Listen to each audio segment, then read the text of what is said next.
شروع کرتی ہوں اللہ کے نام کی مدد مانگتے ہوئے جو سب کو فیض اور فائدے پہنچانے والا، بے حد مسلسل رحم کرنے والا ہے۔ حامیم،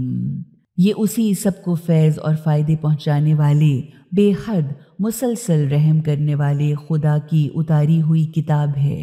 ایسی کتاب جس کو آیتیں الگ الگ کر کے خوب گھول گھول کر بیان کی گئی ہے، جو نہایت صاف، واضح، فصیح و بلیغ اور مناسب ترین الفاظ میں مطلب کو پوری طرح سمجھانے والا قرآن ہے، یعنی عربی زبان کا قرآن ہے، ان لوگوں کے لیے جو علم رکھتے ہیں، جو خوشخبری دینے والا بھی ہے اور برے انجام کے سامنے آنے سے پہلے برے انجام سے ڈرانے والا بھی، مگر ان لوگوں میں سے اکثر نے منہ موڑ لیا اور وہ سنتے ہی نہیں۔ انہوں نے کہا، جس چیز کی طرف تم ہمیں بلاتے ہو اس کے لیے تو ہمارے دلوں پر پردے پڑے ہوئے ہیں اور ہمارے کان بہرے ہو گئے ہیں، اور ہمارے اور تمہارے درمیان ایک پردہ بھی حائل ہے۔ تو آپ صلی اللہ علیہ وآلہ وسلم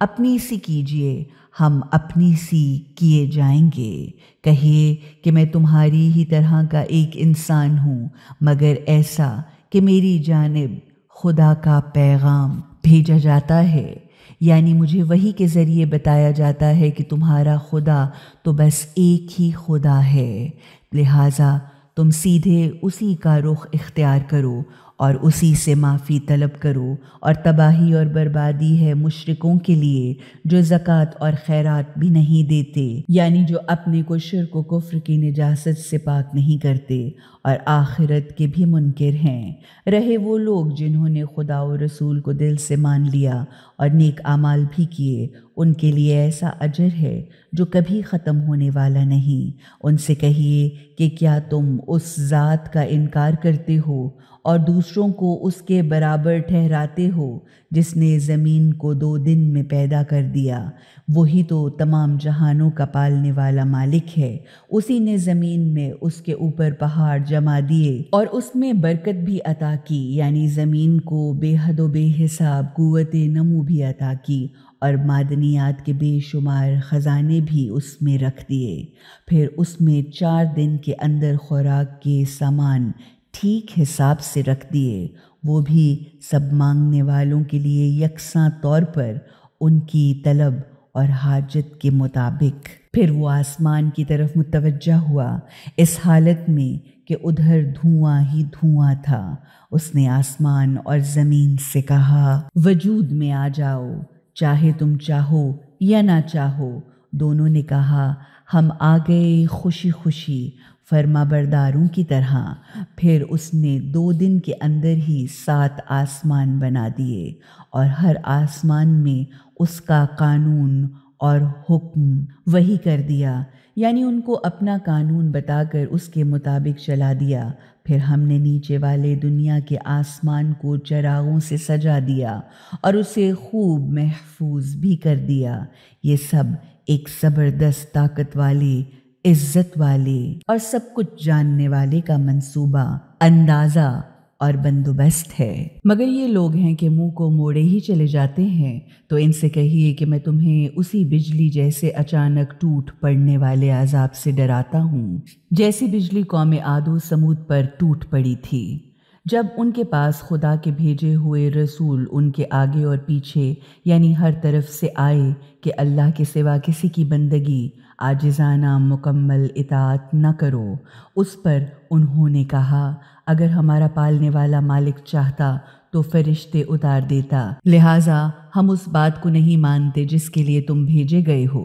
قوم عاد کا تو یہ حال تھا کہ وہ زمین میں تکبر کرتے ہوئے ناحق بڑے بن بیٹھے۔ انہوں نے کہا، ہم سے زیادہ طاقتور کون ہے؟ انہوں نے غور نہیں کیا کہ اللہ جس نے انہیں پیدا کیا ہے ان سے زیادہ طاقتور ہے، مگر وہ ہماری باتوں، آیتوں، دلیلوں اور نشانیوں کا جان بوجھ کر انکار ہی کرتے رہے۔ تو ہم نے ان پر سخت طوفانی ٹھنڈی تند و تیز ہوا،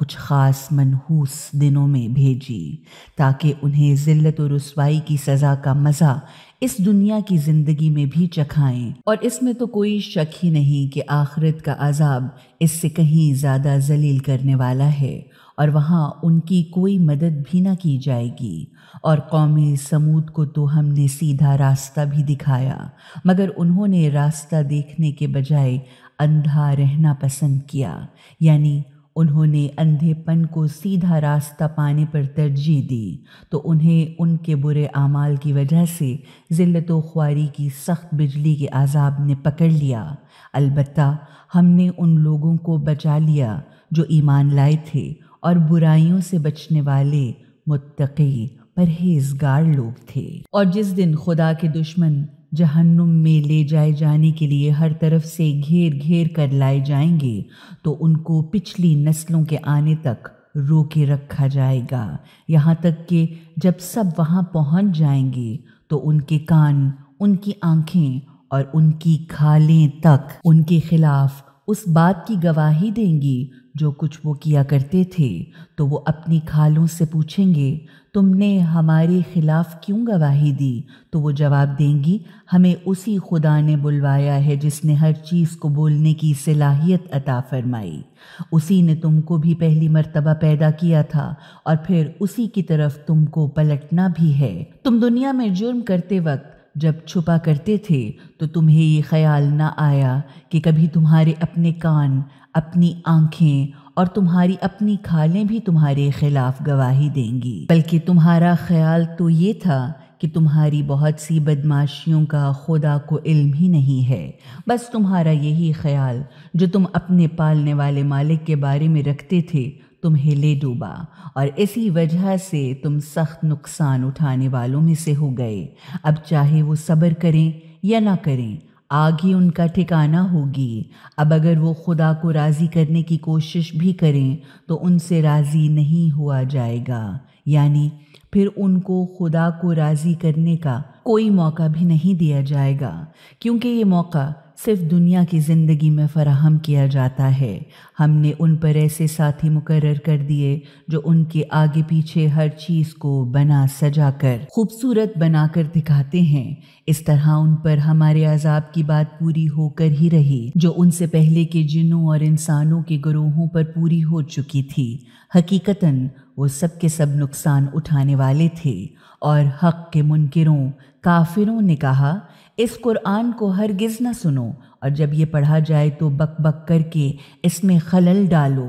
شاید اس طرح تم غالب آ جاؤ۔ ہم لازمی طور پر ان حق کے منکروں یعنی کافروں کو سخت سزا کا مزہ چکھا کر رہیں گے، اور انہیں ان کے برے کاموں کے مطابق پورا پورا بدلہ دیں گے جو وہ کیا کرتے ہیں۔ یہ جہنم کی آگ خدا کے دشمنوں کی سزا ہے جس میں ان کا ہمیشہ ہمیشہ رہنے کا گھر ہے۔ یہ اس جرم کی سزا ہے کہ وہ ہماری باتوں، نشانیوں، دلیلوں اور آیتوں کا انکار کیا کرتے تھے، تو اس سزا پانے پر حق کے منکر یا کافر کہیں گے اے ہمارے پالنے والے مالک، ہمیں ان جنوں اور انسانوں کو تو دکھا دے جنہوں نے ہمیں گمراہ کیا تھا، تاکہ ہم انہیں اپنے پیروں کے نیچے رکھ کر روند ڈالیں تاکہ وہ خوب ذلیل ہوں، تاکہ وہ دونوں سب سے نیچے والوں میں سے ہو جائیں۔ رہے وہ کہ جن لوگوں نے کہا اللہ ہمارا پالنے والا مالک ہے اور پھر اس پر مضبوطی کے ساتھ قائم رہ کر جمے بھی رہے،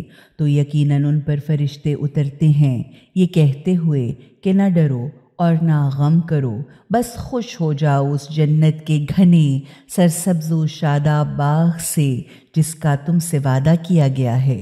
ہم اس دنیا کی زندگی میں بھی تمہارے ساتھی، دوست اور مددگار ہیں، اور آخرت میں بھی وہاں جو تم چاہو گے تمہیں ملے گا، اور ہر چیز جس کی تم تمنا کرو گے وہ تمہاری ہوگی، وہ بھی مہمانی کے طور پر اس ذات کی طرف سے جو بڑا ہی معاف کرنے والا اور بے حد مسلسل رحم کرنے والا ہے۔ اور بھلا اس شخص کی بات سے اچھی بات اور کس کی ہو سکتی ہے جس نے اللہ کی طرف بلایا اور خود بھی نیک عمل کیا اور کہا کہ میں مسلمان ہوں، یعنی اللہ کے سامنے سرے تسلیم و اطاعت جھکا دینے والوں میں سے ہوں۔ غرض نیکی اور بدی یعنی اچھائی اور برائی کبھی برابر نہیں ہو سکتی۔ تم برائی کو ایسی اچھائی سے دور کرو جو سب سے اچھی ہو، تم دیکھو گے کہ تمہارے اور جس کے درمیان دشمنی تھی وہ یکایک ایسا ہو جائے گا کہ جیسا تمہارا جگری دوست بن گیا ہے۔ ہاں، یہ بات نصیب نہیں ہوتی مگر صرف ان لوگوں کو جو صبر و برداشت سے کام لیتے ہیں، اور یہ مقام حاصل نہیں ہوتا مگر صرف ان لوگوں کو جو بڑے نصیبے والے خوش قسمت لوگ ہیں۔ اب اگر تم شیطان کی طرف سے ورغلائے جاؤ تو فوراً اللہ کی پناہ مانگ لو، بلا شبہ وہ سب کچھ سننے والا بھی ہے اور سب کچھ جاننے والا بھی۔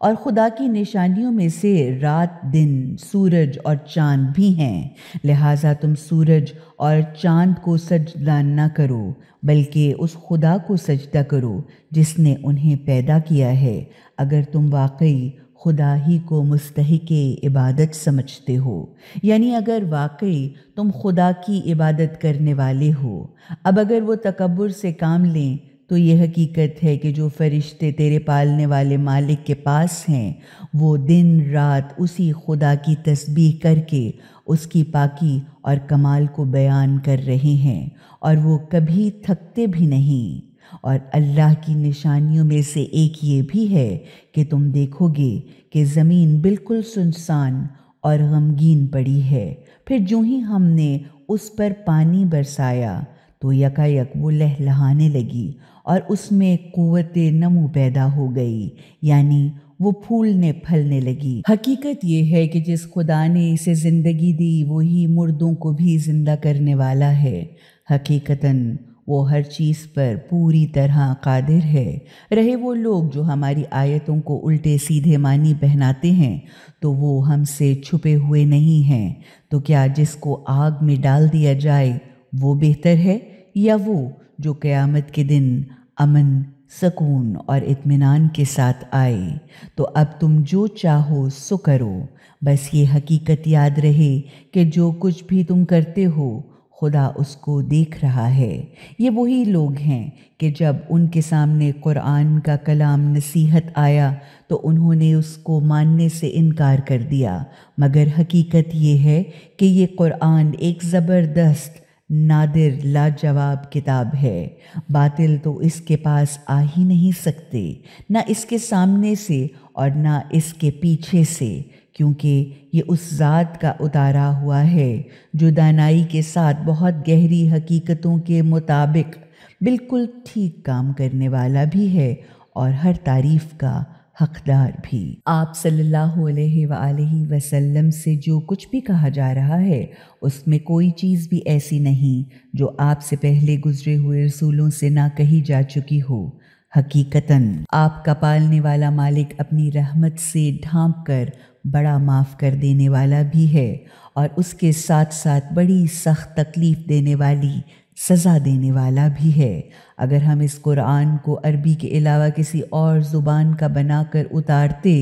تو وہ لوگ کہتے کہ اس کی آیتیں صاف صاف کھول کھول کر الگ الگ بیان کرنے والی عربی زبان میں کیوں نہیں رکھی گئیں؟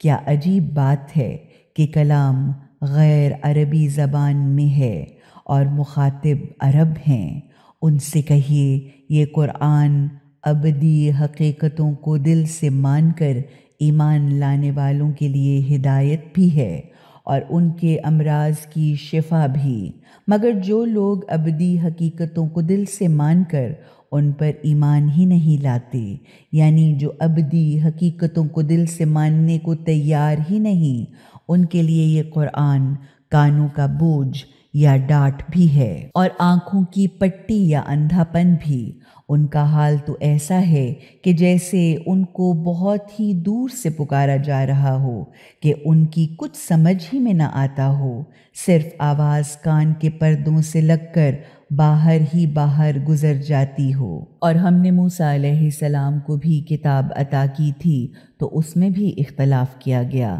اگر تمہارے پالنے والے مالک نے پہلے ہی ایک بات طے نہ کر دی ہوتی تو ان اختلافات کرنے والوں کے درمیان فیصلہ کر دیا گیا ہوتا۔ حقیقت یہ ہے کہ یہ لوگ قرآن کے بارے میں بہت سخت قسم کے شک و شبے میں گرفتار ہیں۔ غرض جو کوئی بھی نیک کام کرے گا تو وہ اپنے ہی لیے اچھا کرے گا، اور جو کوئی برا کام کرے گا وہ خود اپنے ہی کو نقصان پہنچائے گا، اور تمہارا پالنے والا مالک اپنے بندوں پر ظلم کرنے والا نہیں ہے۔ قیامت کے آنے کا علم ہیر پھر کر خدا ہی کی طرف لوٹتا ہے، یعنی اللہ کے سوا کوئی نہیں جانتا کہ قیامت کب آئے گی۔ یہاں تک کہ کوئی پھل اپنے غلافوں یا شگوفوں سے نہیں نکلتا، اور نہ کسی ماں کے پیٹ میں کوئی بچہ موجود ہے، اور نہ وہ اس کے ہاں پیدا ہوتا ہے مگر یہ کہ اللہ اس کو جانتا ہے۔ پھر جس دن وہ ان لوگوں کو پکارے گا کہ بتاؤ کہاں ہیں وہ میرے شریک، تو وہ کہیں گے کہ ہم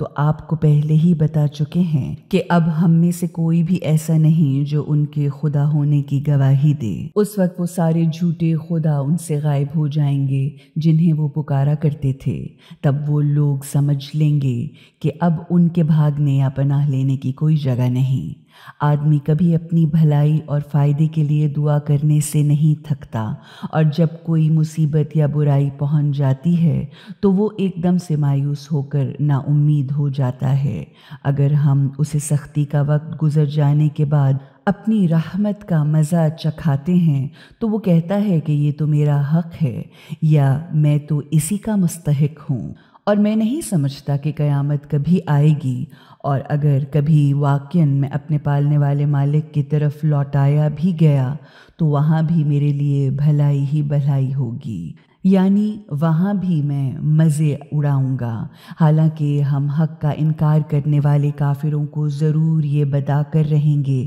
کہ انہوں نے کیا کچھ کیا تھا، اور پھر ہم انہیں بڑی ہی گندی اور سخت سزا کا مزہ بھی ضرور چکھائیں گے۔ اور جب ہم انسان کو نعمت دیتے ہیں تو وہ ہم سے اپنا منہ پھیر لیتا ہے، وہ اکڑ جاتا ہے، اور جب اسے کوئی مصیبت چھو جاتی ہے تو خوب لمبی چوڑی دعائیں مانگنے لگتا ہے۔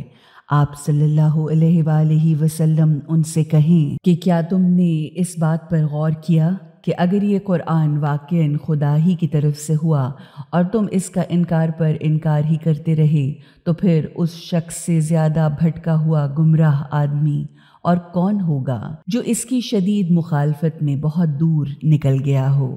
ان قریب ہم ان کو اپنی نشانیاں کائنات میں بھی دکھائیں گے اور خود ان کے نفس یعنی وجود کے اندر بھی، یہاں تک کہ ان پر یہ بات کھل کر ثابت ہو جائے گی کہ یہ قرآن بالکل سچی حقیقت ہے، یعنی قرآنی تعلیمات برحق اور سچی ہیں۔ تو کیا یہ بات کافی نہیں کہ تمہارے پالنے والا مالک ہر چیز پر حاضر و ناظر ہے؟ یعنی کیا لوگوں کو ان کے برے انجام سے ڈرانے کے لیے یہ بات کافی نہیں کہ جو برے کام وہ کر رہے ہیں اللہ ان سب کو خوب دیکھ رہا ہے؟ معلوم ہونا چاہیے کہ وہ لوگ اپنے پالنے والے مالک سے ملاقات ہی میں شک کر رہے ہیں، جبکہ انہیں معلوم ہونا چاہیے کہ حقیقتاً خدا ہر چیز کو اپنے علم و قدرت سے پوری طرح گھیرے ہوئے ہے۔